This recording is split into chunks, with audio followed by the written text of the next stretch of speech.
नमस्कार, आप देख रहे हैं बिग न्यूज बिग शो। मैं हूं आपके साथ मुकेश राजपूत।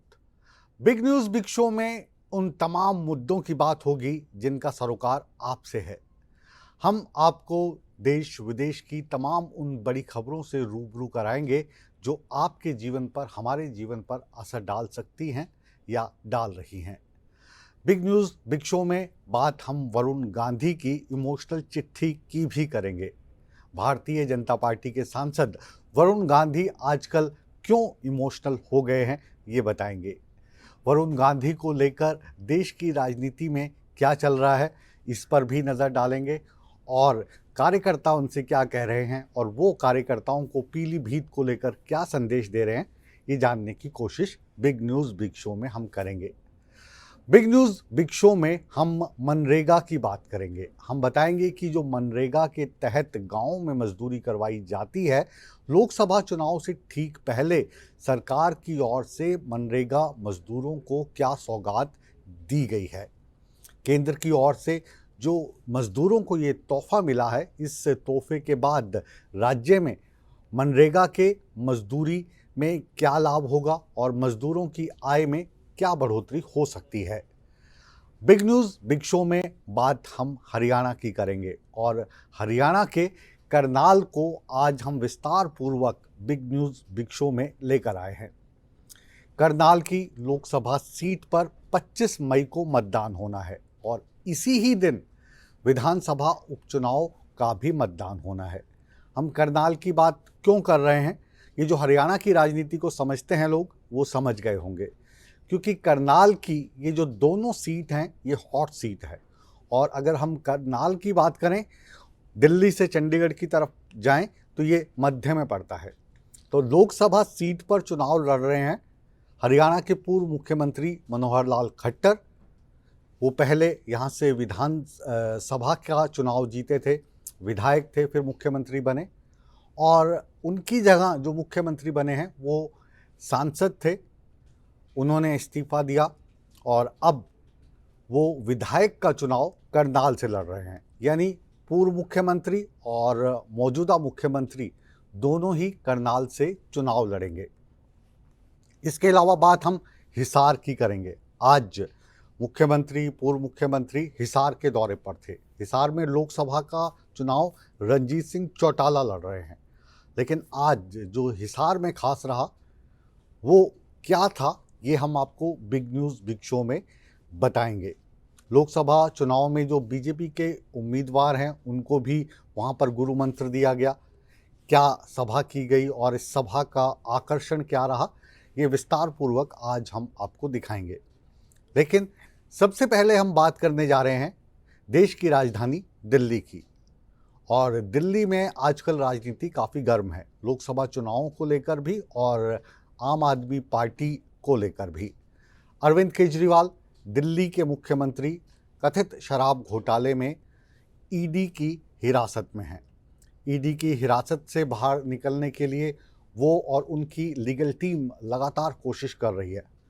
उनका कोर्ट में आज भी पेशी थी और इस पेशी के दौरान उन्होंने बहुत सारी दलीलें दी और उन दलीलों के एवज़ में ईडी के वकीलों ने भी अपनी दलीलें दी।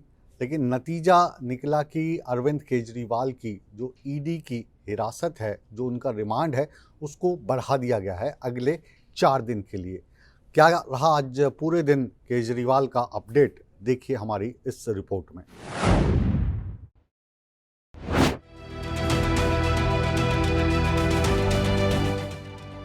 दिल्ली के मुख्यमंत्री अरविंद केजरीवाल को राउज एवेन्यू कोर्ट ने एक बार फिर ईडी रिमांड पर भेज दिया है।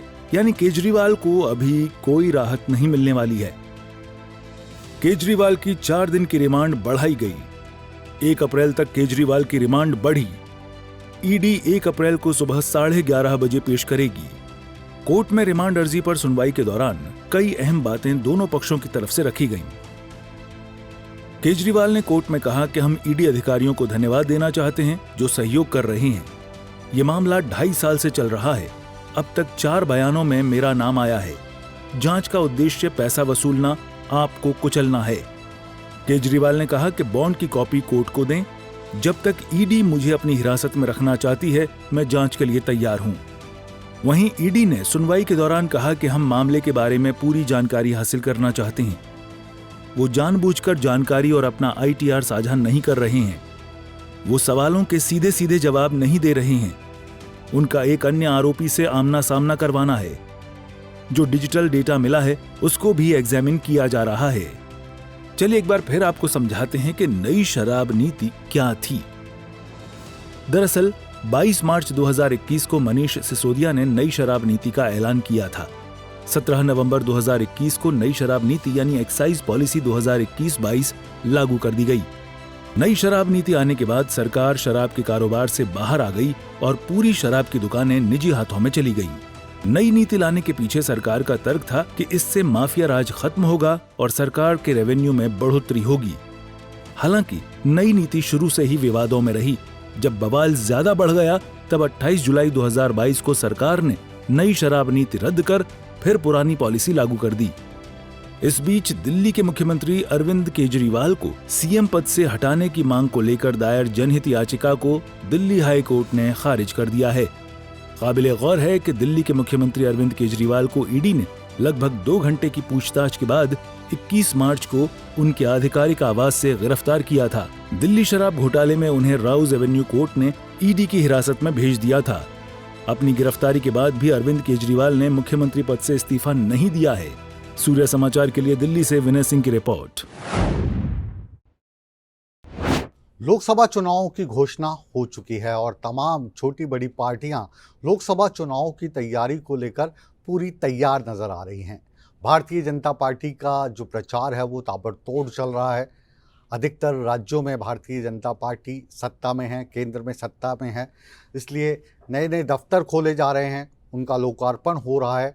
और वहीं पर इस दौरान भारतीय जनता पार्टी के नेता कांग्रेस पर तंज कसने में भी कोई कसर नहीं छोड़ रहे हैं। भारतीय जनता पार्टी के अधिकतर नेताओं की कांग्रेस के नेताओं को लेकर टिप्पणियां आ रही हैं और ये कह रही हैं कि जो कांग्रेस पार्टी है वो पहले तो चुनाव की बात कर रही थी, लेकिन जैसे ही चुनाव की तारीख फाइनल हुई अब चुनाव मैदान से भाग रही हैं। कांग्रेस के बड़े बड़े नेता चुनाव लड़ने को तैयार नहीं हैं। उनके बयानात में कितना दम है इसकी पूरी जो परीक्षा है वो हम करेंगे कोशिश इस रिपोर्ट के जरिए जानने की।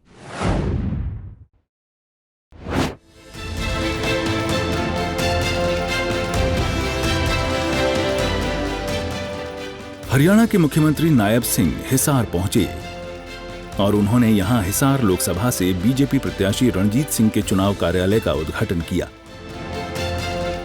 इस दौरान पूर्व सीएम मनोहर लाल भी मौजूद रहे। बता दें कि रणजीत सिंह ने अपना चुनाव कार्यालय काठमंडी रोड स्थित सुशीला भवन में बनाया है। चुनाव कार्यालय के उद्घाटन के मौके पर पूर्व मंत्री सावित्री जिंदल भी बीजेपी में शामिल हुई।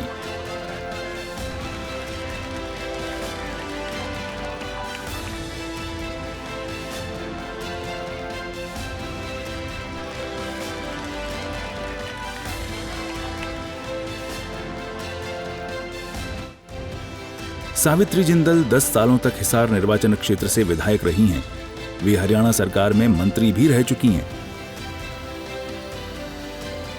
2005 में एक प्लेन क्रैश में पति और जिंदल समूह के संस्थापक ओपी जिंदल की मौत के बाद सावित्री ने हिसार से हरियाणा विधानसभा चुनाव लड़ा और जीत हासिल की। 2009 में उन्हें एक बार फिर से इस सीट से जीत मिली। इस दौरान उन्हें 2013 तक हरियाणा सरकार में मंत्री पद दिया गया।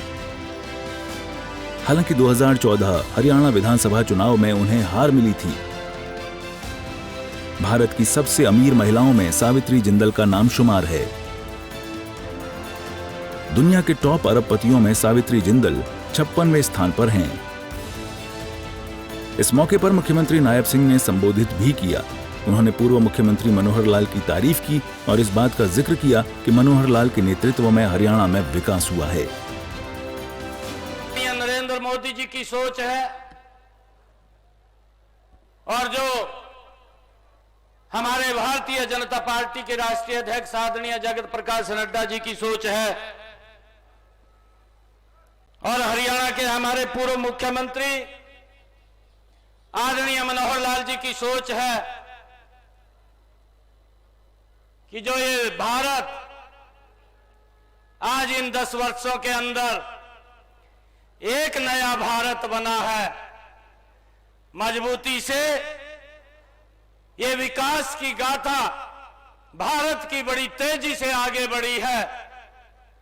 उस विकसित भारत को बनाने में 25 मई को हम सबका एक बड़ा योगदान है और आप सब इतनी भारी संख्या में एकत्र होकर के कमल का फूल खिलाने के लिए आए हैं। इस विकसित राष्ट्र, इस भारत को विकसित भारत बनाने का हम मिलकर के काम करेंगे। वहीं मुख्यमंत्री नायब सिंह ने कांग्रेस पर भी एक करारा प्रहार किया और कहा कि कांग्रेस के समय में लोग प्रताड़ित थे। आज कांग्रेस के बड़े लोग चुनाव लड़ने से मना कर रहे हैं। मेरी सरकार उसके घर के अंदर गैस का सिलेंडर पहुंचाने की व्यवस्था करेगी। ये अगर कोई सोच सकता है, ये डबल इंजन की सरकार सोच सकती है। नहीं तो भाइयों, एक गैस का सिलेंडर लेने के लिए भी 3 दिन हमें इंतजार करना पड़ता था। यह देश भूला नहीं है, यह देश जानता है कि किस प्रकार के कार्य वो लोगों के होते थे, परंतु कहीं ना कहीं लोग उससे प्रताड़ित थे और आज उसका परिणाम भी मैं देखता हूं।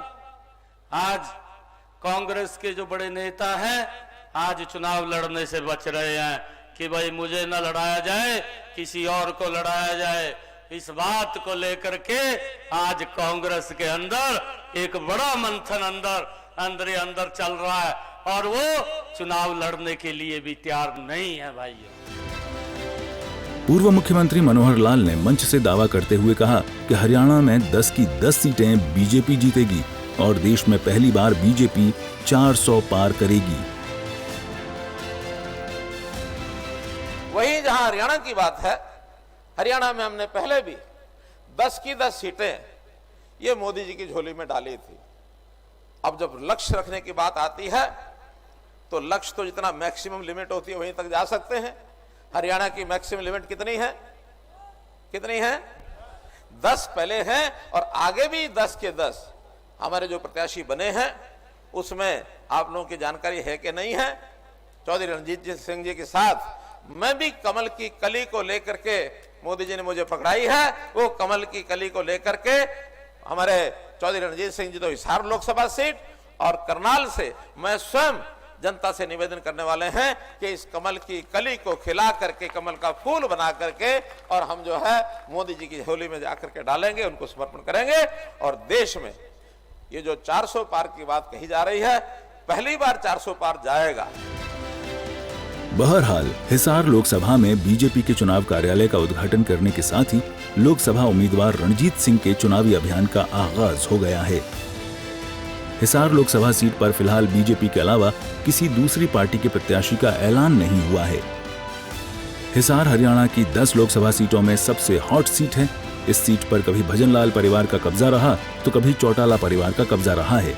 यानी एक बात तो तय है कि हिसार का चुनावी युद्ध इस बार सबसे खास होने वाला है। सूर्या समाचार के लिए हिसार से संदीप सैनी की रिपोर्ट।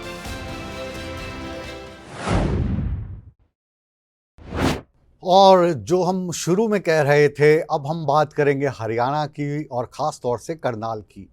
करनाल आजकल हॉट सीट के तौर पर देखा जा रहा है। ये हॉट सीट लोकसभा चुनाव के दृष्टिगत भी है और विधानसभा का जो उपचुनाव होना है इसके दृष्टिगत भी है। लोकसभा के उम्मीदवार के तौर पर हरियाणा के पूर्व मुख्यमंत्री मनोहर लाल खट्टर मैदान में हैं, तो वहीं पर जो उनकी सीट खाली हुई थी विधायक के तौर पर, उस पर मौजूदा मुख्यमंत्री चुनाव मैदान में हैं। नायब सिंह सैनी विधायक के तौर पर चुनाव लड़ रहे हैं, तो मनोहर लाल खट्टर लोकसभा उम्मीदवार के तौर पर चुनाव मैदान में हैं। अब दो मुख्यमंत्री, एक पूर्व मुख्यमंत्री और एक मौजूदा मुख्यमंत्री जब करनाल से चुनाव लड़ेंगे तो जाहिर है कि सभी पार्टियों की नज़र उस पर होगी। इस पर इतिहास से दोहराने के लिए करनाल से मनोहर लाल खट्टर इस वक्त किस तरीके से अपने चुनाव प्रचार में जुटे हैं, वहीं पर जो उनकी विधायक की सीट थी उसमें मौजूदा मुख्यमंत्री नायब सैनी किस तरीके से एक नया रिकॉर्ड कायम करना चाहते हैं, वो सब इस रिपोर्ट में हम आपको दिखा रहे हैं पूरे विस्तार से।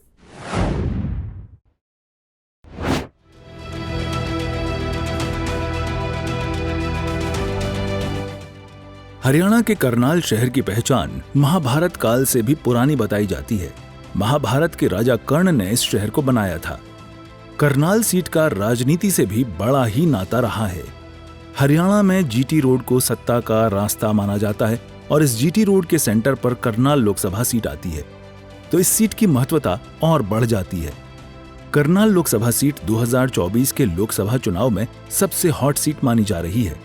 करनाल में 2 चुनाव एक साथ 25 मई को होने हैं। करनाल लोकसभा सीट पर और करनाल विधानसभा सीट का उपचुनाव एक साथ होना है। करनाल को आखिरकार हॉट सीट क्यों माना जा रहा है, ये हम आपको बताते हैं। करनाल को पिछले 9.5 साल से सीएम सिटी के नाम से भी जाना जाता रहा है। 2024 के चुनाव के लिए करनाल लोकसभा और विधानसभा सीट पर बड़े बदलाव किए गए हैं। करनाल लोकसभा सीट के लिए पूर्व मुख्यमंत्री मनोहर लाल को मैदान में उतारा है। मनोहर लाल ने मुख्यमंत्री पद से इस्तीफा देकर लोकसभा सीट के लिए चुनाव प्रचार शुरू कर दिया है। मुख्यमंत्री के इस्तीफे के बाद करनाल की विधानसभा सीट खाली हो गई, जिस पर उपचुनाव का ऐलान किया गया। अब बीजेपी ने सीट से मौजूदा मुख्यमंत्री नायब सिंह सैनी को मैदान में उतारा है। करनाल लोकसभा सीट को वैसे तो कांग्रेस का गढ़ माना जाता रहा है, लेकिन 2014 से लगातार 2 बार बीजेपी ने इस सीट पर जीत दर्ज कर कांग्रेस के गढ़ को तोड़ दिया है। 2019 में बीजेपी ने करनाल लोकसभा सीट पर देश की दूसरी सबसे बड़ी जीत हासिल कर करनाल में कमल खिलाया। अब इस सीट से बीजेपी ने लोकसभा उम्मीदवार के तौर पर पूर्व मुख्यमंत्री मनोहर लाल को मैदान में उतारा है। करनाल सीट पर राजनीतिक इतिहास आखिरकार कैसा रहा है, हम आपको बताते हैं। इस सीट पर 18 बार चुनाव हुए। 1952 से 2019 तक 18 चुनाव हुए। 10 बार कांग्रेस के सांसद चुनाव जीते। 4 बार बीजेपी के सांसद ने चुनाव जीता। 1 बार जनसंघ का उम्मीदवार जीता। करनाल लोकसभा सीट से तीसरी बार पूर्व मुख्यमंत्री चुनाव मैदान में है। प्रदेश के पहले मुख्यमंत्री रहे भगवत दयाल शर्मा ने भारतीय लोकदल से चुनाव लड़ा और जीते। 1998 में चौधरी भजन लाल ने करनाल लोकसभा सीट से चुनाव लड़ा और जीता। 2019 के चुनाव में बीजेपी ने इस सीट पर दूसरी सबसे बड़ी जीत हासिल की। संजय भाटिया ने कांग्रेस के कुलदीप शर्मा को 6,56,142 वोटों से हराया। 2014 के लोकसभा चुनाव में बीजेपी के अश्विनी कुमार ने हासिल की थी जीत। बीजेपी के अश्विनी कुमार ने कांग्रेस के अरविंद कुमार शर्मा को 3,60,147 वोटों से हराया। हरियाणा एकमात्र ऐसा राज्य है जहां पर हर लोकसभा के अंदर 9 विधानसभा आती हैं। करनाल लोकसभा सीट के अंदर भी 9 विधानसभा आती हैं। इन 9 विधानसभाओं में करनाल की 5 और पानीपत की 4 विधानसभा सीट शामिल हैं। करनाल लोकसभा में 9 विधानसभा सीटें आती हैं। करनाल की नीलोखेड़ी, इंद्री, करनाल, घरौंडा और असंध विधानसभा शामिल हैं। पानीपत की पानीपत ग्रामीण, पानीपत शहरी, इसराना और समालखा करनाल लोकसभा सीट में आती हैं। करनाल लोकसभा सीट 2024 के चुनाव में सबसे अहम सीट मानी जा रही है। करनाल लोकसभा सीट को जाति के आधार से भी अहम माना जा रहा है। करनाल लोकसभा सीट पर जाति के आधार पर सबसे ज्यादा पंजाबी खत्री आते हैं। वहीं बात करें करनाल सीट के जातिगत समीकरण की, तो यहाँ 2 लाख से ज्यादा पंजाबी वोटर हैं। करीब 1,80,000 से ज्यादा जाट वोटर हैं। ब्राह्मण वोटर करीब 1,75,000 हैं। रोड समाज के करीब 1,60,000 वोटर हैं। बनिया समाज के वोट करीब 80,000 हैं। राजपूत समाज के वोट करीब 90,000 हैं। गुर्जर समाज के करीब 70,000 वोट हैं। जट सिख करीब 95,000 मतदाता हैं। कंबोज समाज से करीब 35,000 वोटर, सैनी समाज से करीब 50,000 वोटर, कश्यप समाज से करीब 1,05,000 वोटर, वाल्मीकि समाज से करीब 1,20,743 मतदाता, हरिजन समाज से करीब 1,75,000 वोटर हैं। करनाल लोकसभा सीट पर चुनाव शांतिपूर्ण तरीके से कराने के लिए 2023 मतदान केंद्र बनाए गए हैं, जिसमें से करनाल जिले में अकेले 1147 केंद्र शामिल हैं। पानीपत जिले में मतदान के लिए 876 मतदान केंद्र बनाए गए हैं। करनाल लोकसभा सीट का चुनाव हो या करनाल विधानसभा का उपचुनाव, दोनों पर मुख्यमंत्री और पूर्व मुख्यमंत्री की किस्मत दांव पर लगी है। अब देखना होगा कि करनाल सीट पर बीजेपी हैट्रिक लगाती है या नहीं। अगर बीजेपी हैट्रिक लगाती है तो क्या जीत का अंतर पिछली बार से भी ज्यादा होगा? कांग्रेस इस सीट पर किस पर दांव खेलेगी, ये आने वाले समय में पता चलेगा। बहरहाल बीजेपी इस सीट पर जीत का दम भरती दिख रही है। सूर्या समाचार के लिए ब्यूरो रिपोर्ट। लोकसभा चुनाव से पहले सरकार ने मनरेगा मजदूरों को एक बड़ा तोहफा दिया है। केंद्र सरकार की तरफ से मनरेगा के जरिए मिलने वाली मजदूरों को राशि जो थी उसको बढ़ा दिया गया है। अप्रैल 2024 से ये जो राशि है इसका भुगतान शुरू हो जाएगा और इसमें अगर बाजी मारी है तो हरियाणा में, क्योंकि हरियाणा राज्य में जो मनरेगा की मजदूरों को जो राशि दी जाएगी वो बाकी राज्यों की तुलना में अधिक है।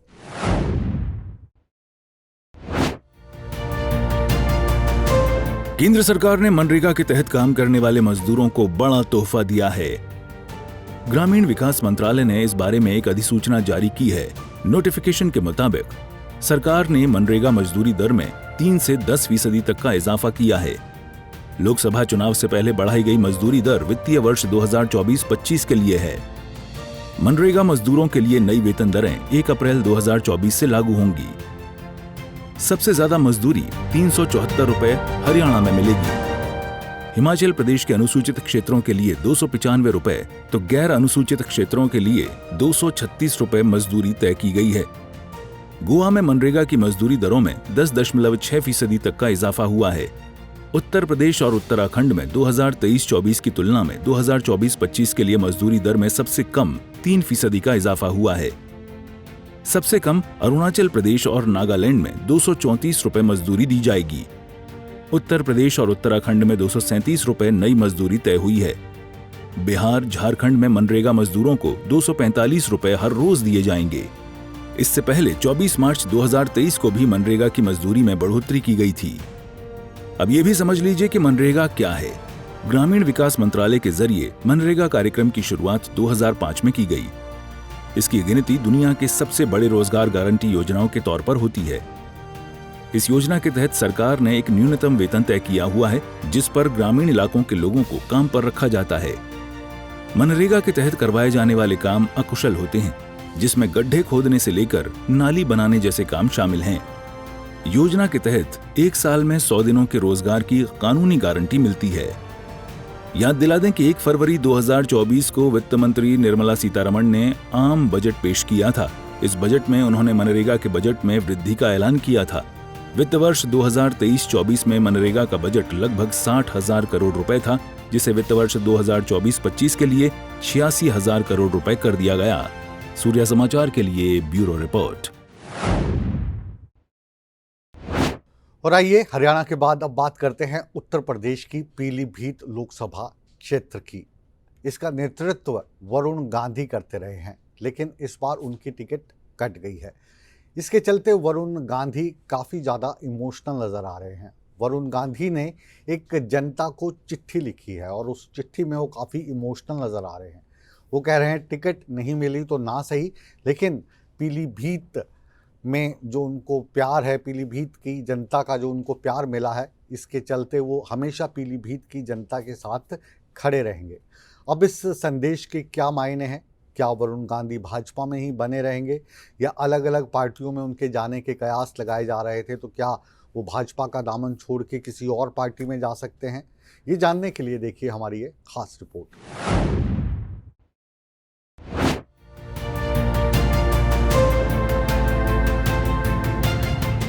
भारतीय जनता पार्टी के टिकट पर पीलीभीत लोकसभा से सांसद रहे वरुण गांधी इस बार चुनावी मैदान में नहीं हैं। बीजेपी की तरफ से टिकट नहीं मिलने के बाद उन्होंने भी चुनावी रण से दूरी बना ली। नामांकन की तारीख समाप्त हो जाने के बाद अब इंदिरा गांधी के पोते ने अपने क्षेत्र के लोगों को संबोधित करते हुए भावुक चिट्ठी लिखी है। वरुण गांधी ने एक्स पर चिट्ठी जारी कर लिखा कि पीलीभीत वासियों को मेरा प्रणाम। अब जब ये पत्र लिख रहा हूं तो अनगिनत यादों ने मुझे भावुक कर दिया है। मुझे वो 3 साल का छोटा सा बच्चा याद आ रहा है जो अपनी मां की उंगली पकड़कर 1983 में पहली बार पीलीभीत आया था। उसे कहा पता था कि एक दिन ये धरती उसकी कर्म भूमि और यहाँ के लोग उसका परिवार बन जाएंगे। मैं खुद को सौभाग्यशाली मानता हूँ कि मुझे वर्षों पीलीभीत की महान जनता की सेवा करने का मौका मिला। महज एक सांसद के तौर पर ही नहीं, बल्कि एक व्यक्ति के तौर पर भी मेरी परवरिश और मेरे विकास में पीलीभीत से मिले आदर्श, सरलता और सहृदयता का बहुत बड़ा योगदान है। आपका प्रतिनिधि होना मेरे जीवन का सबसे बड़ा सम्मान रहा है और मैंने हमेशा अपनी पूरी क्षमता से आपके हितों के लिए आवाज उठाई। एक सांसद के तौर पर मेरा कार्यकाल भले समाप्त हो रहा हो, पर पीलीभीत से मेरा रिश्ता अंतिम सांस तक खत्म नहीं हो सकता। सांसद के रूप में नहीं तो बेटे के तौर पर सही, मैं आजीवन आपकी सेवा के लिए प्रतिबद्ध हूँ और मेरे दरवाजे आपके लिए हमेशा पहले जैसे ही खुले रहेंगे। मैं राजनीति में आम आदमी की आवाज उठाने आया था और आज आपसे यही आशीर्वाद मांगता हूँ कि सदैव ये कार्य करता रहूं, भले ही उसकी कोई भी कीमत चुकानी पड़े। वरुण गांधी साल 2004 में बीजेपी में शामिल हुए थे। पार्टी ने उन्हें 2009 में पहली बार पीलीभीत से लोकसभा का टिकट दिया, फिर वे सांसद बने। साल 2014 में पार्टी ने वरुण गांधी को सुल्तानपुर से, जबकि साल 2019 में पीलीभीत से उतारा था। काबिल गौर है कि बीजेपी ने वरुण गांधी का टिकट काटकर जितेंद्र प्रसाद को उम्मीदवार बनाया है। अब चर्चा ये हो रही है कि कहीं वरुण गांधी दूसरी सीट से तो नहीं लड़ेंगे, क्योंकि राजनीति में एक कयास खत्म होता है तो दूसरा शुरू हो जाता है। समय के साथ इन कयासों से भी पर्दा हटेगा, लेकिन फिलहाल वरुण गांधी के अगले कदम को लेकर सस्पेंस बना हुआ है। सूर्य समाचार के लिए bureau report. Big news big show को अब यहीं पर विराम देने का समय आ गया है, लेकिन आप कहीं मत जाइए, बने रहिए हमारे साथ, क्योंकि सूर्य समाचार पर हमेशा की तरह खबरों का सिलसिला लगातार जारी है। बने रहे हमारे साथ।